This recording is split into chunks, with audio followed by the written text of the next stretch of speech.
Welcome to the deep dive. Ready to explore Rich Dad, Poor Dad with us? Absolutely. It's a classic for a reason. I think what makes it so interesting is that it's not just about numbers and investing. It's really about how we think about money, right? Definitely.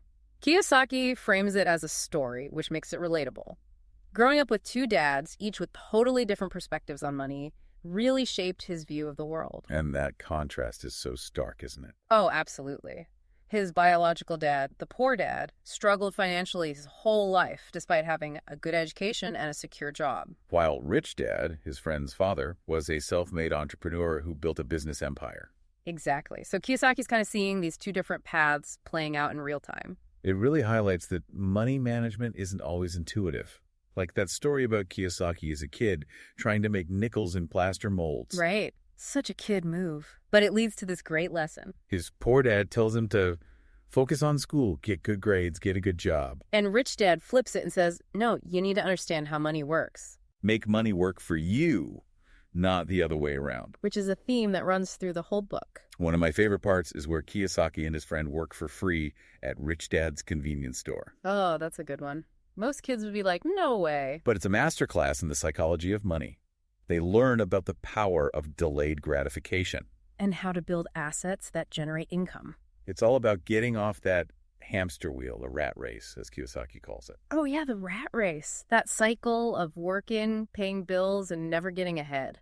And he visually represents this with those cash flow diagrams, right? Yes. The poor spend everything they earn.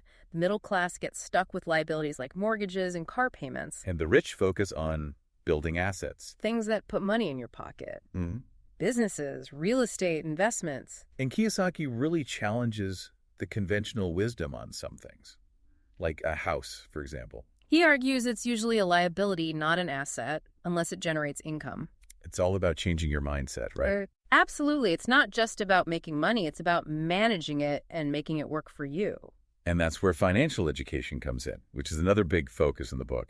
He argues the traditional education system fails us in that respect. Doesn't give us the tools we need for the real world of finance. So in this first part, we've touched on those contrasting mindsets, the idea of the rat race, and why financial education is so critical. And we've just scratched the surface. There's so much more to unpack. So in Rich Dad, Poor Dad, Kiyosaki gives us those 10 steps, those tools to build our own financial genius. It's like a blueprint, but not just for picking stocks or investments, right? No, it goes deeper than that. It's like rewiring your brain to think differently about money. Like step one, find a reason why that's bigger than just wanting to be rich. Yeah, that driving force. Kiyosaki uses the example of an Olympic swimmer training at 4 a.m. Right. It's not about the money for her. It's the passion, the commitment to excellence. It's got to be that powerful for your finances, too. Whether it's providing for family or creating freedom to pursue your dreams, whatever ignites you. Exactly. Another step I found really interesting is choosing your friends carefully. Oh, yeah, the company you keep. It's not about being a snob. It's about surrounding yourself with people who inspire you. Think about it. Who do you talk to about money? His rich friends, they were always discussing investments, learning from each other. And avoid those chicken littles, always predicting doom and gloom. Because sometimes fear can blind you to opportunity. Kiyosaki gives the example of the guy worried about gas prices. And Kiyosaki saw it as an investment opportunity. Turn fear into profit.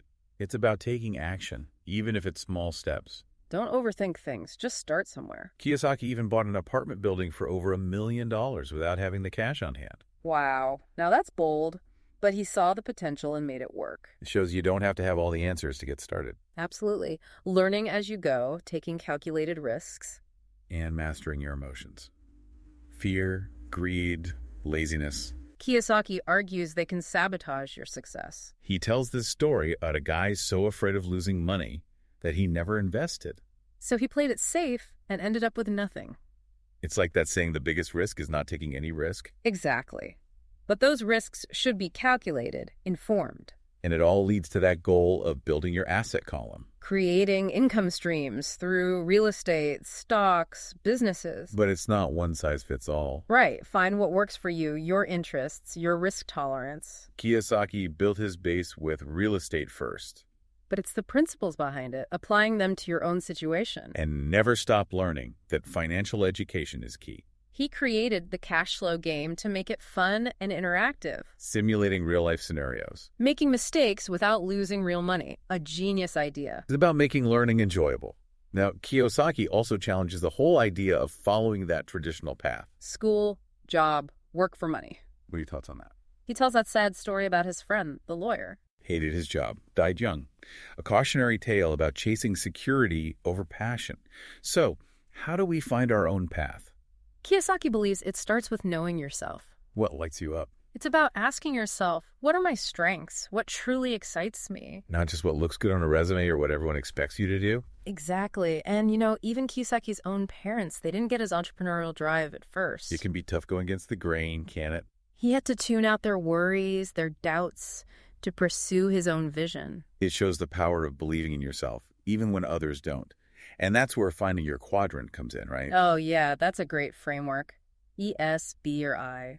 Employee, self-employed, business owner, investor, figuring out which one resonates with you. It's not about picking one and staying there forever. It's more about understanding the mindsets and skills needed for each. And being open to evolving, shifting as you grow. Exactly. And, Kiyosaki didn't just write a book. He created a game, too. The cash blow game, I've heard it's brilliant. It's so much more engaging than just reading about financial concepts. It simulates real-life situations, lets you make mistakes without real-world consequences. That's the beauty of it. You learn by doing. Kiyosaki even encouraged players to make as many mistakes as possible in the game. To get comfortable with taking risks, trying different strategies. It's like a safe space to experiment, to build your financial confidence. So as we wrap up our deep dive into Rich Dad, Poor Dad, what really stood out to you? What resonated on a personal level? I think the biggest takeaway for me is the power of financial education. It's the foundation for everything else. Absolutely. And it's never too late to start learning. Kiyosaki's message is so empowering. Anyone can learn to manage money effectively. You don't have to be born rich or have a fancy degree. It's about taking control of your financial future. Making informed choices. Yeah. Building that financial intelligence. And finding your own path to success. And that's what Rich Dad, Poor Dad is all about. Challenging the status quo. Thinking differently about money. And creating a life of abundance on your own terms. So we highly recommend checking out the book. And if you're looking for a fun and interactive way to put those principles into practice, definitely grab a copy of the Cash HFLO game. It's a fantastic way to learn and grow. We've had a blast exploring these ideas with you today. Remember, the journey to financial freedom starts with a single step. What will yours be? Keep those questions coming. And as always, don't forget to subscribe so you don't miss our next deep dive.